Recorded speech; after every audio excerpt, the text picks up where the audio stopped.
para a oração da hora nona. Era levado um homem coxo de nascença, o qual punham diariamente à porta do templo, chamada Formosa, para pedir esmola aos que entravam. Amém? Aleluia! Passagem tremenda. Pedro vai ao templo junto com João para a oração da hora nona, e no templo a oração tinha em 3 horários. Até hoje em Israel se observa 3 horários de oração no templo: às 9 horas da manhã, ao meio-dia e às 15 horas da tarde, ou seja, às 3 horas da tarde. E ali levavam todos os dias um homem coxo de nascença há mais de 40 anos. Esse homem, quando ele foi formado no ventre da mãe dele, ele já foi formado com uma deficiência em seus ossos.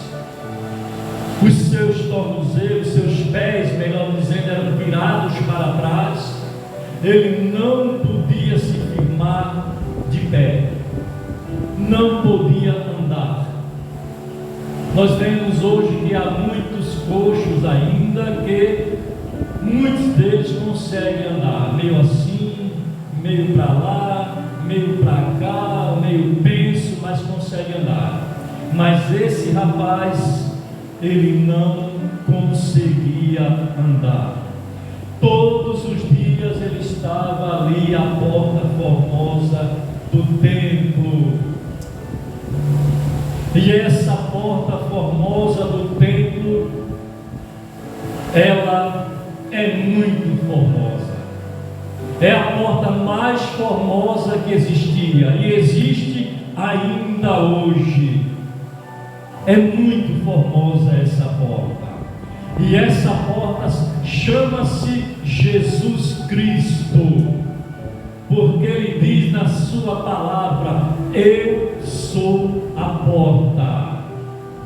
Se alguém entrar por mim, salvar-se-á. Então Jesus é a porta formosa, a mais formosa que existe, aonde todos que entram por essa porta serão salvos. Oh, glória a Deus! O coxo sempre estava na porta, esperando receber esmola. E o que significa esmola? A palavra esmola, ela vem do grego e significa misericórdia. Esse coxo, ele não era um homem aposentado, como os coxos de hoje. Na época não se falava em aposentadoria, ninguém nunca pensava em aposentar uma pessoa assim. Um coxo, um cego, um autista, aquelas pessoas que tinham problema de autismo. Se bem que eu não sei se nessa época existia, mas trazendo para os dias de hoje, um autismo, uma pessoa que tem autismo, ela recebe uma ajuda do governo. Muitos que têm enfermidades, que não conseguem trabalhar, recebem ajuda do governo. E esse homem não tinha ajuda de ninguém, a não ser das pessoas que iam para o templo. E muitos já entravam no templo e nem mais fazia caso dele, ninguém mais olhava para ele, porque já era costumeiro, todos os dias ele está ali. E sempre ele estava ali, no horário das 9 horas, ao meio-dia, às 3 6 da tarde, um horário de maior movimentação de pessoas, e ali ele ficava olhando para as pessoas com a mão estendida, pedindo moedas. Ele tinha o seu sustento através das esmolas, e muitos tinham misericórdia dele e davam uma esmola para ele, e ele ficava muito agradecido. E assim ele foi vivendo durante mais de 40 anos. Verso 4: Pedro, fitando-o juntamente com João, disse: olha para nós. Ele os olhava atentamente, esperando receber alguma coisa. Pedro, porém, lhe disse: não possuo nem prata nem ouro, mas o que tenho, isso te dou. Em nome de Jesus Cristo Nazareno, anda. Aleluia. Aquele homem, quando viu Pedro e João parados diante deles, diante dele, ficou olhando para Pedro e João, atentamente esperando receber uma moeda ou 2 moedas. Mas Pedro diz para ele: não possuo nem prata e nem ouro. Jesus amado. A esperança que ele tinha de receber aquela moeda ou aquelas moedas, de repente ele ouve da voz de Pedro dizendo: não possuo nem prata e nem ouro. Só que aquele homem, ele não esperava algo mais do que isso. Só que Deus tinha algo muito melhor para ele. Deus tinha algo que nenhum homem tinha para dar para ele, nem Pedro, nem João, nem ninguém que entrava no templo, nem os religiosos do templo. E assim aquele homem ficava na porta do templo, porque não era permitido ele entrar no templo. Uma pessoa coxo não podia entrar no templo. A religião não permite que você entre no templo. Os religiosos te proíbem, mas Deus já tinha algo preparado para ele, mesmo antes da fundação do mundo, mesmo quando ele estava sendo gerado no ventre materno da sua mãe. Deus viu ele se formar, permitiu que ele se formasse naquelas condições e viesse a nascer naquelas condições. Um homem que não teve uma esposa, não teve filhos, não constituiu família, melhor dizendo, ele não tinha mais perspectiva de uma vida melhor, a não ser viver da misericórdia das pessoas que davam-lhe as moedas, as esmolas. Só que chegou o momento de Deus agir na vida dele. Deus quer agir na minha vida e na tua vida também. Deus tem o melhor para mim, o melhor para você. E ele ali, creio, essa é uma opinião minha, provavelmente quando Pedro disse para ele: não possuo nem prata e nem ouro, ele entristeceu-se, deve ter baixado a cabeça. Mas Pedro disse: mas o que tenho eu te dou. Tudo que eu tenho eu te dou. Levanta, anda. E aquele homem, ele creu na palavra que saiu da boca de Pedro, e ele foi se levantando.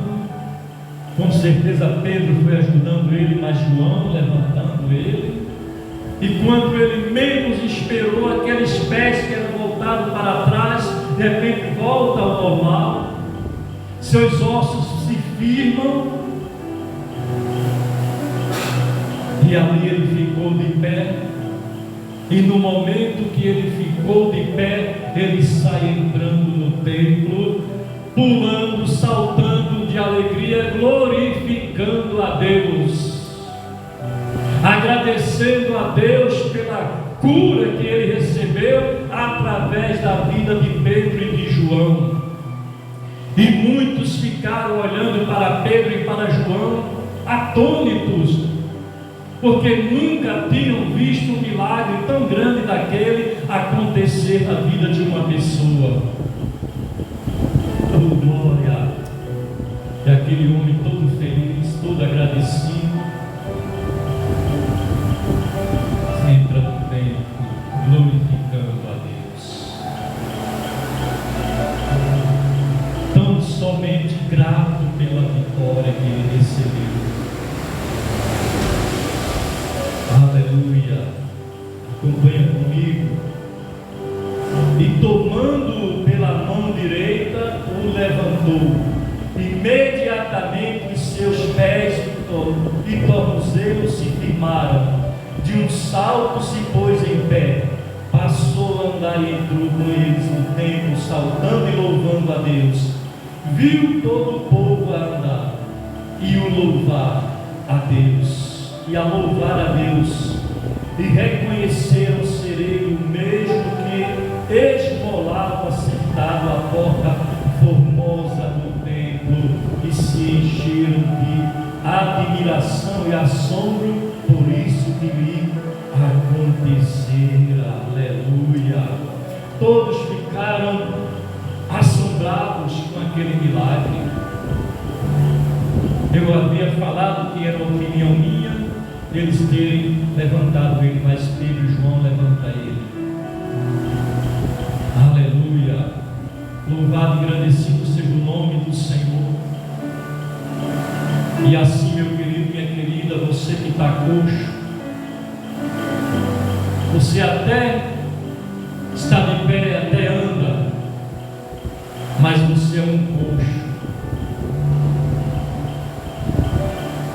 Você está vivendo de esmolas, esperando receber moedas. Não espere receber esmolas. Saia daí de onde você se encontra agora e vá para a casa do Senhor, porque Deus tem algo preparado para você, para fazer de você uma pessoa abençoada, uma pessoa que quando receber a tua vitória, você vai glorificar o nome do Senhor. Aleluia! E todos vão ver você, porque de repente você é um homem, uma mulher que está coxo, estão coxos, melhor dizendo, porque não querem ir à casa do Senhor. Mas se você tomar essa decisão de fé e ir à casa do Senhor, Deus vai tirar de você toda a paralisia espiritual da tua vida, e você vai andar todos os dias para a casa do Senhor. Aleluia! Louvado seja Deus. Acompanhe comigo aqui no verso 11. Apegando-se ele a Pedro e a João, todo o povo correu atônito para junto deles no pórtico chamado de Salomão. À vista disto, Pedro se dirigiu ao povo dizendo: Israelitas, por que vos maravilhais disto, ou por que faz os olhos em nós como se pelo nosso próprio poder ou piedade tivéssemos feito andar? Aleluia! Pedro viu o povo olhando para eles. Ali com certeza o povo estava adorando a Pedro e João, achando que aquela cura tinha sido feita através do poder que Pedro e João tinham, mas só que o poder que Pedro e João tinham não eram deles, porque se o poder de Pedro e João fizesse algo, eu creio que ninguém iria estar atônitos juntando Pedro e João, abismado, porque era um poder que vinha só do homem, mas o poder de Pedro veio de Deus. Era Deus que derramava o seu poder sobre a vida de Pedro e de João, e hoje Ele derrama o poder dele sobre a minha vida e sobre a tua vida. Aleluia! Louvado seja Deus, porque eu já visitei pessoas enfermas, e ali orando por aquela pessoa, a pessoa ela foi curada, ela foi liberta, mas não através do meu poder, mas através do poder de Jesus Cristo. E assim você tem esse poder de orar por alguém e ela ser curada, dela ser liberta, dela se levantar da prostração pelo qual ela vive. Então somente não duvide, creia em nome de Jesus Cristo. Amém? Aleluia.